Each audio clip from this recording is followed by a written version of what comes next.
বন্ধুরা, শাকিব খানের তুফান মুভির টিজার কিন্তু চলে আসছে। তো সেটা নিয়ে কথা বলতে চলে আসলাম। আমি হাফিজ, আপনারা দেখছেন আমার চ্যানেলে হাফিজ দ্য রিয়েক্টর। আর যেটা হচ্ছে যে এই মুভিটা কিন্তু ধামাকা করে ফেলবে মনে হচ্ছে, কারণ টিজারটা তো পুরো কাঁপায় দিবে। পুরো বাংলার মাটি আকাশ বাতাস সব তুফানে কেঁপে উঠবে।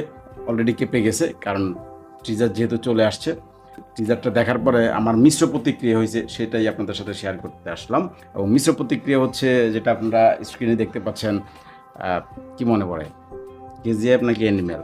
যাই হোক, আমার তো মিক্স প্রতিক্রিয়া। যদিও ডিরেক্টর রায়হান রাফি আগেই বলে দিয়েছেন উনি কেজিএফ এবং অ্যানিমেল মধ্যে কথা একটা গ্যাংস্টার স্টাইলে উনি সেটাকে রিপ্রেজেন্ট করবে, যেটার মধ্যে তাদের একটা ছায়া থাকবে। সো পুরা টিজারটা দেখে সেটাই মনে হয়েছে। 1 মিনিট 29 সেকেন্ডের টিজার, এক কথায় দুর্দান্ত, অসাধারণ। বাংলাতে এরকম টিজার কখনো আগে দেখিনি।